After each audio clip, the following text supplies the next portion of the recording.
Hey dudes, and welcome back to the Bantz. As always, I am your host, the Bantz, and it's finally Friday. We finally made it to the end of the week, so it's time for our second and final what's happening in fashion this week, so let's just get right into it. And first up, as always, we have our headlines for the day. And for our first headline of the day, you guys knew I was going to talk about this.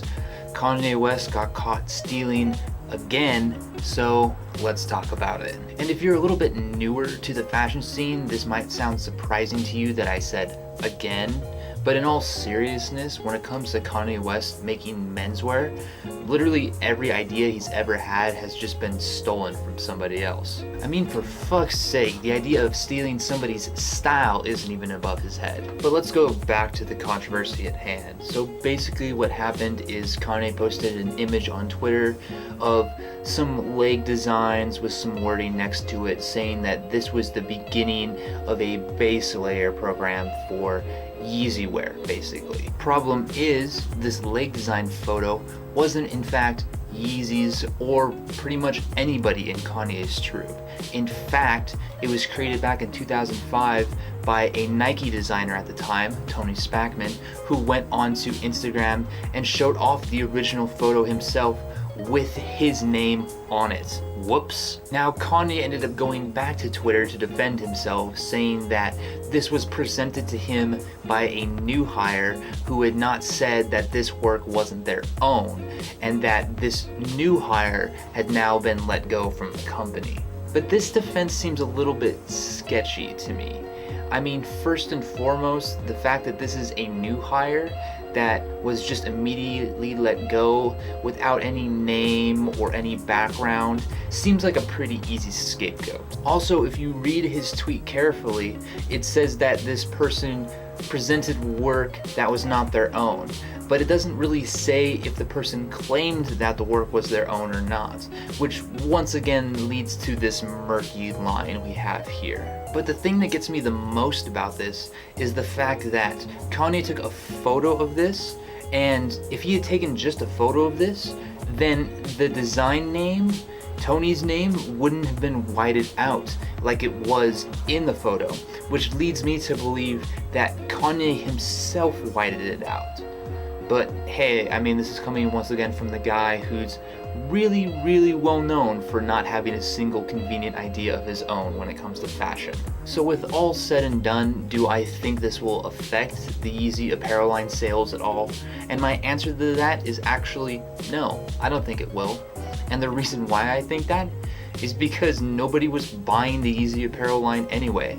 It's kind of a little hard to sell less than zero if zero is already what you're selling. Alright, and now moving on to our second headline of the day. Brand Palace just showed off their whole summer 2018 collection, so let's give this a quick look over. So once again, Palace comes through with just an absolute fuck ton of designs in a lot of different styles. I mean, we have jackets, we have pullovers, we have t-shirts, we have polo shirts, we have long sleeves, we have a little bit of pretty much everything here. And one thing I do really have to say that I really enjoyed about this collection is first and foremost the color choices. I think compared to a lot of other brands out there that feel that they still need to put a couple dark pieces here and there in their summer collections, even though there are some dark colors in this collection, there's really not many, and a lot of colors that really highlight that light, bright, vibrant style of summer are in here instead, and I think they did a fantastic job with that. I also think they did a really nice job with some of the patterns here. We do see some rehashes of kind of their swoopy lines that they did in some shirting last time, and there are a lot more, and I mean a lot more stripes in this collection than I've seen in pretty much any collection up to this point. But that's more of a personal like for me because I'm more of a stripe guy, honestly. Aside from that, however, a lot of the graphic tees I think felt a little bit lackluster in my opinion. Same goes for a lot of the accessories. I mean, they kind of just feel tacked onto the collection. And that's kind of a shame because they really could do a lot more in that aspect if they really tried. So is this the best Palace collection I've ever seen? Definitely not. but at the same time, it's still a pretty solid collection, and if you're a fan of the brand or a fan of streetwear, it's still definitely worth a look. Okay, and with our headlines done, let's move on to our art stories for the day. And first up, legendary toy designer Michael Lau just had a mini documentary made about him, and it kind of goes into a little bit of his history, his main line, which he's most renowned for, his Gardener series, and then some of the art he's been doing with Christie's auctions as of recently. So if you're a fan of the guy and want to see a little bit more outside of his toy design, such as his art, I'd definitely give this a watch. Very cool. Then Hebru Brantley once again teamed up with BBC and toy company Bait to release another Beyond the Beyond toy line, and honestly, you've probably seen this before. This idea came around a long time ago. I want to say like 8 or 10 years ago they released this design, but now it's back, so if you want to get your hands on it, I'd definitely check it out.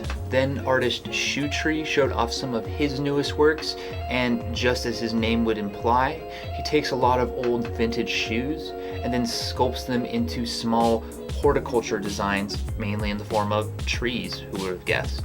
It's a really interesting take on the idea, and it's something I've never seen done with shoes before, so if this is interesting to you, I'd definitely give it a look. And last and definitely not least, we finally got some images from inside of Takashi Murakami's newest exhibit, which he's hosting in New York right now.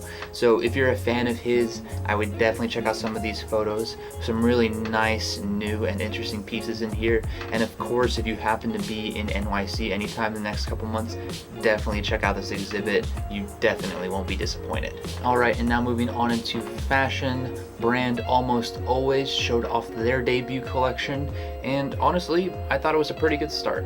As we've seen a lot recently, there's been a lot of new up-and-coming brands popping out of the woodwork, as per usual, but I feel like more recently, they've been a lot more cohesive, a lot more understanding of what it means to put out a collection, and Almost Always does that really well here. Even though not the biggest collection, there is a decent amount of pants and accessories and shirts and other tops here, and there's a really nice varying amount of color and some really nice and interesting graphics as well. And of course, because I always gotta talk about it, the price actually is pretty on point here, with once again seeing t-shirts in the 30 to 35 range, and then pullovers and other tops starting in the kind of 70-80 range. A little bit expensive on the tops, but even so, not nearly as bad as what we've seen in the past few years. So once again, if you've been looking for some nice new streetwear pieces, or maybe just an up-and-coming brand in general, definitely check these guys out. It always does really go a long way to help out somebody in their debut collection. Then brand Pleasures showed off their newest collaboration, this time with new metal band Korn, and honestly, as much as I wanted to like it, it really just falls flat. The problems I see here are very, very mirrored to those that I saw in the Obey Misfits collaboration that we just talked about. There's really not a lot of nice graphics here, there's way too much color, and honestly, I feel like the guys over at Pleasures would just have an aneurysm if they couldn't put the word Pleasures on at least one of their pieces of clothing. So unless you really just want to overpay for some Korn merchandise with the word Pleasures just slapped all over it, I would just avoid this collection completely. Then the Hundreds showed off their newest collaboration, this time with renowned movie The Karate Kid, and I'll be honest, they did alright. So starting us off once again, this collaboration, or at least this lookbook, only shows 4 designs. Yes, once again, 4 designs. That's pretty fucking lazy, but once again, this is the Hundreds we're talking about. However, with as few pieces as there are here, I do have to say that the pieces they made are actually pretty good as far as graphics go, which makes me feel like this collection is more of a quality over quantity collection for once, which is actually surprising from the Hundreds. The graphics themselves are pretty on point and pertain to the movie very well. In fact, if the movie were to come out this year, I could even see the actors or the characters involved actually wearing some of these pieces. The colors pop, the designs themselves are very clean, and overall, for once, I actually have to give it up to the Hundreds for actually doing a decent job on a collaboration. So good job, Bobby. You finally pulled your head out of your ass. Then Riot Division showed off their Spring/Summer 2018 lookbook, and I think they did a pretty good job with it. Riot Division, known mainly for their very unique and interesting techwear designs,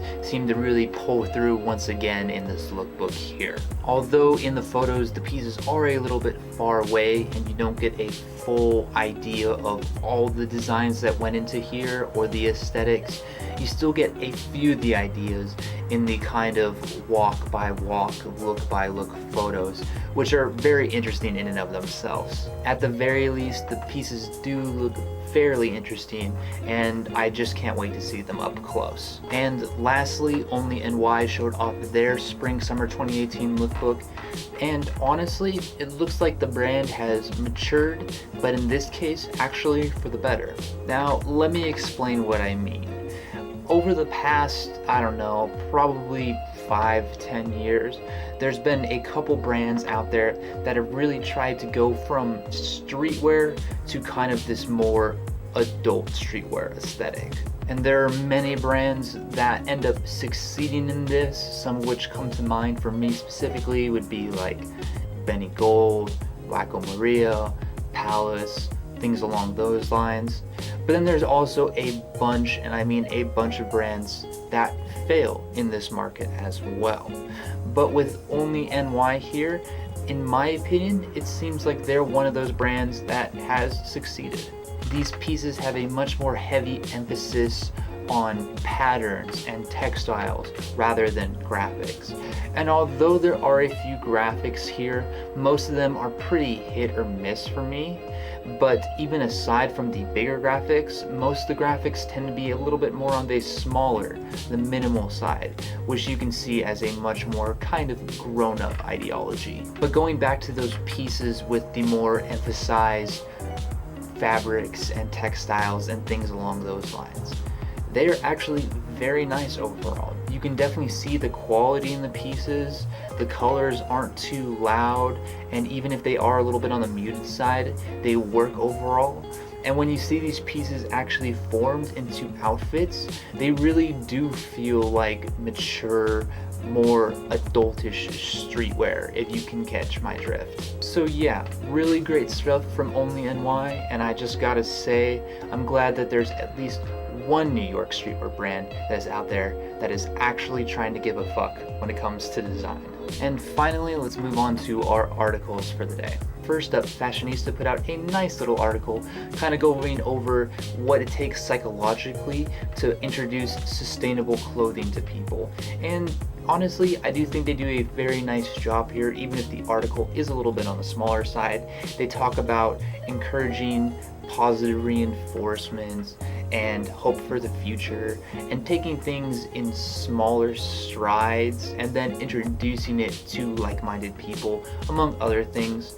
And if you've ever been interested in sustainability or more environmentally or ethically friendly clothing and want to get more people into it, then I definitely start reading this piece. And speaking of sustainability, Refinery 29 put out a very well written and in-depth article on talking to fashion conglomerate Kering about what they're doing for sustainability, and they honestly break it down so much. They talk to some people at Kering about what sustainability means, who's working in sustainability, how sustainability has become kind of a luxury, and how they personally are trying to get fashion brands and fashion houses into this idea as well. If you have any interest in sustainability whatsoever and want to know what brands are actually doing part to actually work on it, then definitely read this article. Really amazing read. Then High Snobiety put out an interview with Raif Adelberg, and it's very interesting seeing as that he's one of the pioneers of streetwear in the Canadian scene. So if you want to learn a little bit more about him and kind of what he's done to fashion, especially in Canada, then I definitely give this a look. And lastly, Grail put out another one of their histories of, this time on the history of the Polo Ralph Lauren Polo Bear. So if you have any interest in learning more about the history of this character, or maybe just you enjoy history of urban / hip hop wear over the years, then I definitely check this out as well. Alright guys, and with that we come to the end of our second and final whiff for the week. I hope you guys have enjoyed. And as always, if you want to read some of the articles I talked about today or look over some more images that I wasn't able to include, I've linked all the articles I talked about today in the description down below. And if you are new to the channel here, then welcome. We do these What's Happening in Fashion videos twice a week on Mondays and Fridays. So if you enjoy them and want to see more, feel free to subscribe. Otherwise, if you have any questions or comments, concerns, or just want to talk fashion in general, feel free to hit me up in the comments down below. I'm always willing to talk fashion. And once again guys, thank you so much for watching these videos and supporting my content. I hope you guys enjoy your weekend, and as always, until next time.